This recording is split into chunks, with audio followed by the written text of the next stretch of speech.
Born and raised in Coney Island, Brooklyn, New York, this man is one of Southwest Florida's Jewish pioneers. Richard Segalman, the artist, was born in Naples. Segalman is an adopted name. Herschend was my birth name, and that's the person who owned the bar in Naples who was my connection to Naples in the first place. And I'm a painter, and I've been coming to Naples since 1955. I got out of the army in the 50s, and I was sort of at loose ends. And my uncle, Bill Herschend, and his sister, Fran Gilman, bought a bar in Naples, Florida. And he said, if I need any help right now, he has a job for me. The Anchor Bar on 3rd and the Trail, and where CVS is now. So sometimes I go to CVS like I did this morning, and I stand there and I try to conjure up the old days. Main reasons that I'm so connected to my uncle down here was my father died when I was less than a year old. And this was my father's brother.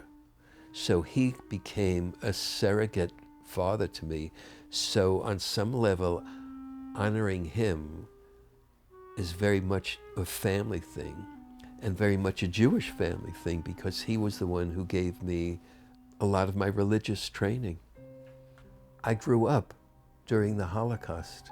I remember being in temple with my grandparents who didn't speak a word of English, and everybody was screaming and crying. I remember yellow newspapers that they used to get about people dying. I had no idea what was going on. I just knew it wasn't so good to be Jewish. And I think you never lose that. I used to open the bar at 7 a.m. There was a line of people waiting to get drinks at 7 a.m.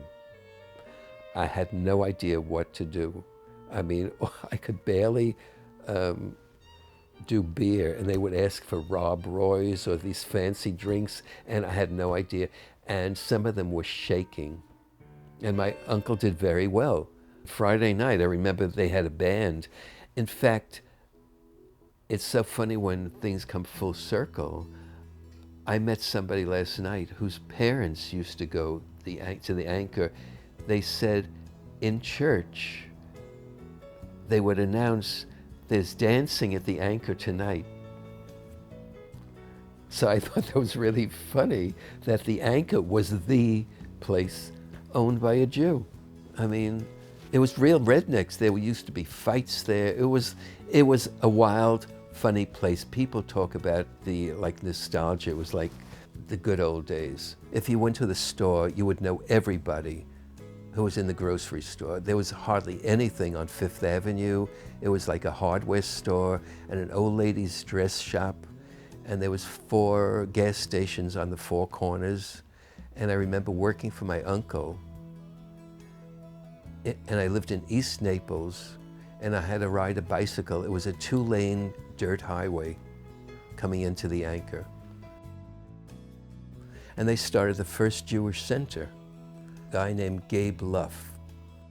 Naples ended almost at the Beach Club on Gordon Drive. That was the end of Naples. There was nothing there. And I have friends who come down. I said, there was nothing there. I grab their arm and I say, there was nothing. I don't mean just a few houses, nothing there. So I think Gabe Luft, the other Jew in town, lived on Vanderbilt Beach. There was maybe 4 houses on Vanderbilt Beach Road. And I remember driving there with my uncle to the other Jew. And I was laughing. I said, it's like the wilderness. We're going out to the desert to the other Jew's house. I said, isn't that crazy that he lives there? I think Naples at that time was considered one of the wealthiest communities in America. And because of the wealth, I think most of the people here were here part-time. It took a while for them to go to the Jew man's bar. But I think everyone loved him. I mean, even now when I say about my Uncle Bill owned the bar, they say, your Uncle Bill, they said he was one of the nicest people in town, and that makes me feel good, and they know he was Jewish. I came down here and I had my first exhibition in Naples, Florida. So it was the beginning of my career. They put all my work in the bar. Little paintings, I mean, they were very tiny little 5x7 paintings that I had done in art school, and they were selling them for $5. So that was really my first show, in a sense. And then Julius Fleischmann, who was probably one of the founders of Naples and one of the wealthiest men in America at that time, was the first person who looked at my work. And he had a little gallery here. He was Jewish. And I wonder if there was that connection. I wonder, you know, but he just definitely knew I was Jewish, and he knew my aunt and uncle who owned the Anchor were Jewish. We were the first, kind of, yeah. And I want to say, very nice. I wish I could say I was the first gay artist to have a show, but I don't know. You know, at that time, nobody was out. I've been very successful in this town. I've had a wonderful show. Last show I had, which was a few weeks, was the most successful show I've ever had. I question my identity. My name certainly is, I think, a giveaway, and yet I'm not sure.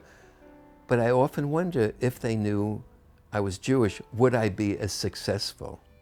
We never made a big point that this is a Jewish artist, so I mean, it was never,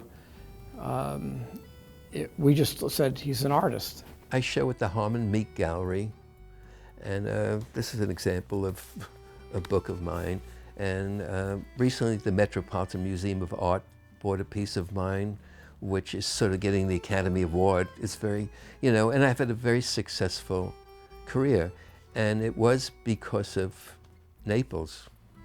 Richard has been such a pleasure because we've watched him mature as an artist. The key to his success and the fact that he will be a known quantity into the future is the fact when you look across the room at a Segalman, you don't see Degas or Mary Cassatt or Sawyer, you see Segalman. Meek's got me into a lot of museums. He's one of the most honest dealers in the country. I have never had any problem with him. And I think he used to go to the Anchor too when he was young. He said to me that there's a large Jewish community here that he would like to get more involved with. And I said, you mean because of the money? He said, no, the culture.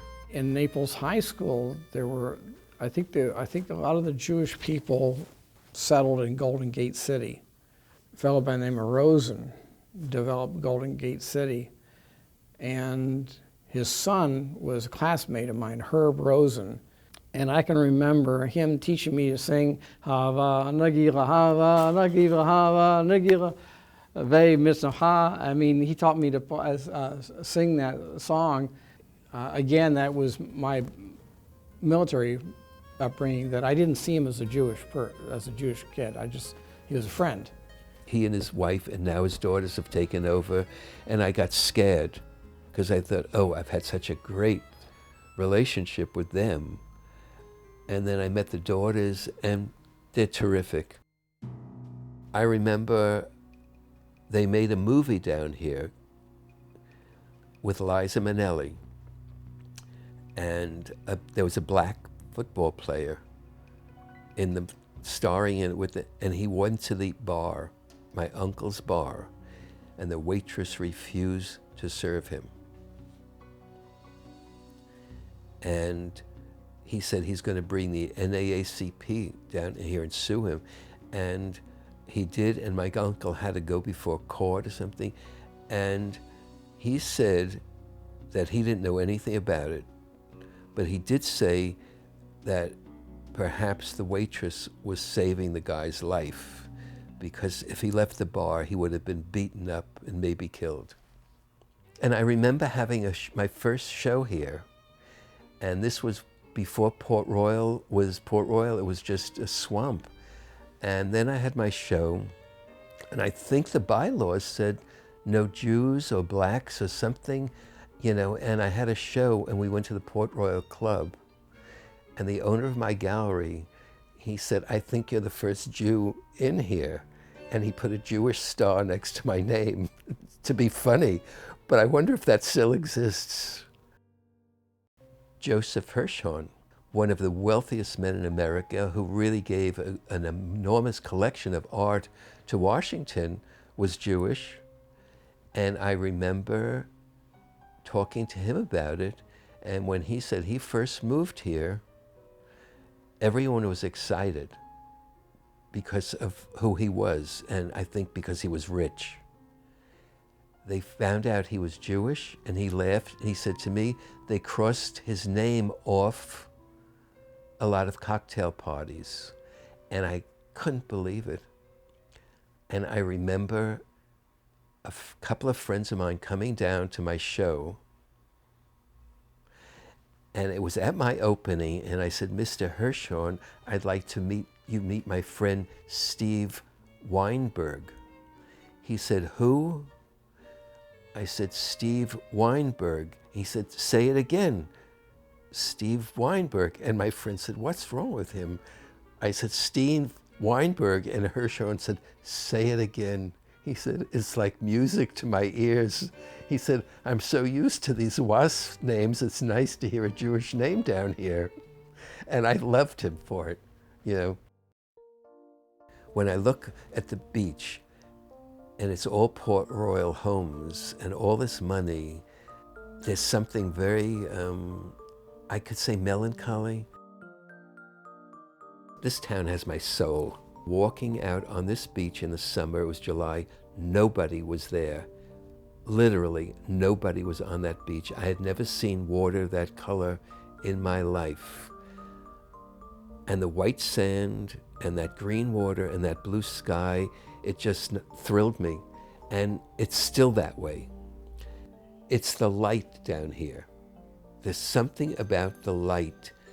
There is no place I've ever been that has the same feeling of the Naples beach. There's a quietness here, there's a tranquility, there's a beauty, and a feeling of safety. And again, Port Royal, where the beach is as beautiful as it always was, and that makes me feel good that there's someplace still left beautiful. In this book, predominantly everything that was done on the beach was done in Naples, except for the few that were done in Coney Island, but you see the difference, you know. So it's been a part of my work. When I have a show down here, there's people who say to me, you know, I bought a painting of yours 25 years ago, and I look at it every day. Every day it gives me pleasure, you know, and I don't even remember the painting, but I think, that's quite something, that legacy. I don't do my work for that reason, but it's real. And then there's a woman who has bought 32 or more of my paintings. I loved the first painting I bought. It just gave me great pleasure every time I looked at it. And I thought, can hardly wait to see what the next one's going to be. And Barbara Meek, as you know, and Bill have Harmon Meek Gallery, and that's been my place to go. You know, I just bump in there and occasionally and look at all the artwork, and if there's a Segalman there, that's usually, it's just an automatic buy. Friends of mine say, oh yeah, it's just they have a lot of money, they can do anything they want. I don't think that's true because they have to hang up the work. I said, why are you buying 30? You don't have to. She sent me a note and I've kept it. She said, they're like my children. And she's not alone. Some people own a lot of my work.